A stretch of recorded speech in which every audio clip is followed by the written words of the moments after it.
Сәлеметсіздер ме, құрметті әріптестер? Мен Шу қаласы Тұрар Рысқұлов атындағы орта мектебінің биология пәнінің мұғалімі Тайболова Айгүл Медрәсілқызы. Бүгінгі менің тақырыбым биология пәнінен білім алушылардың функционалды сауаттылығын дамытуға арналған тапсырмалар. Функционалды сауаттылық дегеніміз не? Адамдардың әлеуметтік, мәдени, саяси және экономикалық қызметтерге белсене араласуы. Яғни бүгінгі жаһандану дәуіріндегі заман ағымына, жасына қарамай ілесіп отыруы, адамның мамандығын әрдайым жетілдіріп отыруы. Мектептегі функционалдық сауаттылық дегеніміз не? Яғни оқушының пәнді терең түсіну қабілетін дамыту, алған білімін сыныптан тыс жерде кез келген жағдайда тиімді пайдалана білуін қамтамасыз ету. Функционалдық сауаттылықтың яғни бірнеше бағыттары бар. Осыған орай менің өзімнің күнделікті іс тәжірибемде ұсынып көрсетіп жүрген сабағымнан сіздерге назарларыңызға ұсынайын. Сабағымның тақырыбы ішкі мүшелер жұмысының жүйкелік реттелуі. Оқу мақсаттары вегетативті жүйке жүйесінің қызметін сипаттау. Сабағымның мақсаты сомалық және вегетативті жүйке жүйесін салыстыру, вегетативті жүйкелік реттелудің түрлерін ажырату, жүйкелік реттелу сызбасын түсіндіру. Ең алғаш оқушыларға, яғни мәтін түрінде тапсырма беріледі. Оқушылар мұқият мәтінді оқып шығады, яғни мәтіннің астында сұрақтар беріледі. Оқушылар осы сұрақты мұқият оқи отырып, яғни жауаптарын салыстырып, не екенін түсіндіріп талдайды. Бұл жерде оқушылардың жауаптары мынандай үлгіде болды. Арман спортпен айналысқанда жүрек соғысы жиілейді. Бұл симпатикалық жүйке жүйесінің белсенділігін көрсетеді. Себебі ағзаға көбірек оттегі мен энергия қажет. Ал меруерт күйзеліс кезінде алаңдайды. Соның әсерінен симпатикалық жүйке жүйесінің белсенділігі артады. Ол эмоционалды күйзеліске байланысты. Екеуінде де симпатикалық жүйке жүйесі белсенді, бірақ арманда физикалық белсенділік, ал меруертте эмоциялық күйге байланысты. Яғни оқушылар осы симпатикалық пен парасимпатикалық жүйке жүйесін ажырата білді. Келесі менде жұмыс, яғни диалог әдісі арқылы топтық жұмыс тапсырмасы болды. Диалог әдісі оқушыларды 3 топқа бөліп, яғни тақырыпты талдайды және зерттеу арқылы тұжырым жасауға бағытталған әдіс болып саналады. Яғни бұл жерде оқушылар сомалық және вегетативті жүйке жүйесінің анықтамасын жазады, әрбір жүйенің қызметтерін сипаттайды, жұмыс істеу ерекшеліктерін мысалдар арқылы түсіндіреді, сипаттаманы кесте арқылы көрсетеді. Мына жерде үлгі кесте берілген, бұл жерде оқушылардың жауаптары, яғни бұл жерде кестеде қасиеттері, сомалық жүйке жүйесі, вегетативті жүйке жүйесі, екеуінің салыстырмалы түрде, яғни басқару түрі, қызметін, мысал, орталығы түрінде, яғни ажырата біледі. Мысалы, басқару түрінде сомалық жүйке жүйесінде саналы түрде ерікті болады, вегетативті жүйке жүйесінде автоматты түрде болады. Қызметі қанқа бұлшықеттерін басқарады, ішкі ағзалардың жұмысын реттейді. Мысал, жүгіру, жазу, секіру, вегетативті жүйке жүйесінде жүрек соғуы, ас қорыту, тыныс алу. Орталығы сомалықта ми қыртысы болып саналады, ал вегетативте гипоталамус жұлын болып саналады. Бұл жерде дискриптор сомалық және вегетативті жүйке жүйесін сипаттайды, сомалық және вегетативті жүйке жүйесінің жұмыс істеу принципін түсіндіреді, сомалық және вегетативті жүйке жүйесінің ұқсастықтарын жазады. Келесі тапсырма бұл жерде, яғни түсіндіру бойынша тапсырма беріледі. Тақырыбы бұл жерде сомалық және вегетативті жүйке жүйесінің жұмыс істеу принципін түсіндіреді. Мақсаты оқушылар сомалық және вегетативті жүйке жүйесінің қалай жұмыс істейтінін өмірлік мысалдармен түсіндіреді. Яғни бір оқушының өмірлік тәжірибеге сүйене отырып өзінің ойын былай жеткізді. Автокөлік басқару арқылы түсіндірді.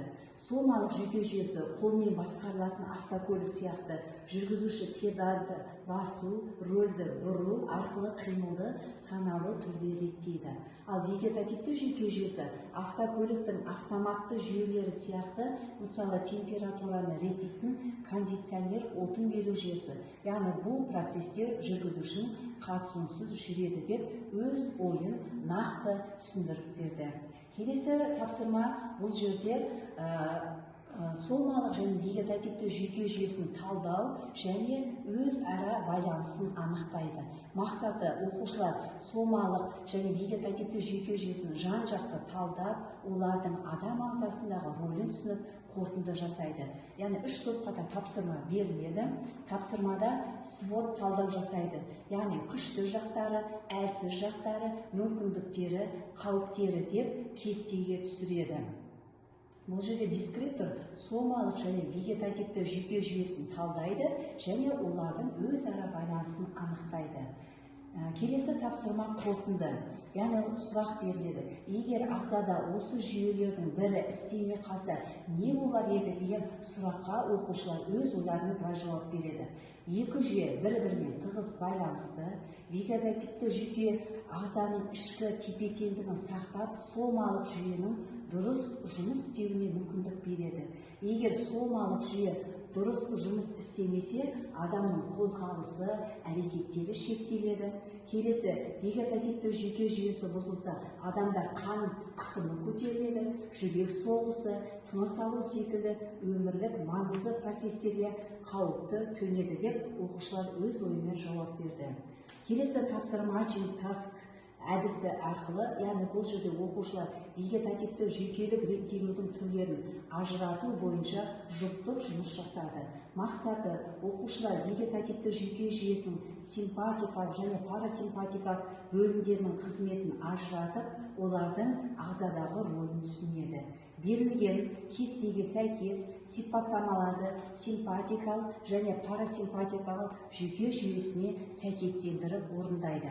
Яғни қарап отырсақ, сипаттама жүрек соғуын жиілетеді. Яғни бұл қай бөлімге жатады дегенде оқушылар симпатикалық. Келесі қан тамырларын кеңейтеді, яғни парасимпатикалық жүйесіне жатады деп оқушылар өздерінің жауаптарын осы кестеге сәйкестендіріп жасады. Келесі тапсырма инфографика әдісі арқылы, яғни бұл жерде жүйкелік реттелудің сызбасы суреті тұр. Осы сызбада парасимпатикалық және симпатикалық жүйке жүйесінің негізгі орталықтардан шығу жолдарын және олардың қандай ағзаларға жететін және қандай әсер беретінін түсіндіреді.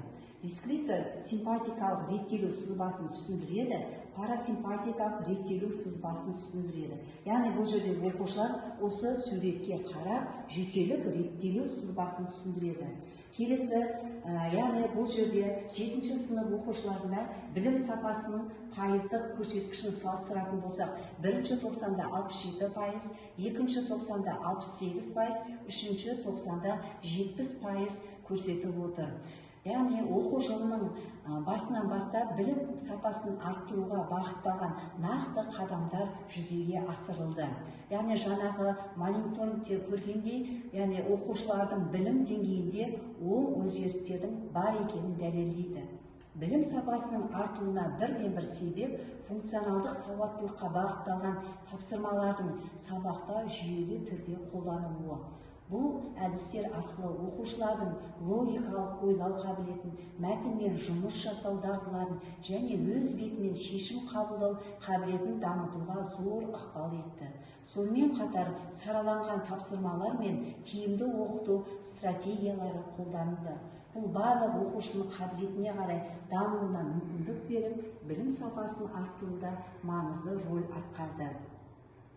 Яғни мен сіздермен бүгін осы іс тәжірибемде қолданып жүрген функционалдық сауаттылыққа бағытталған тапсырмамды көрсеттім.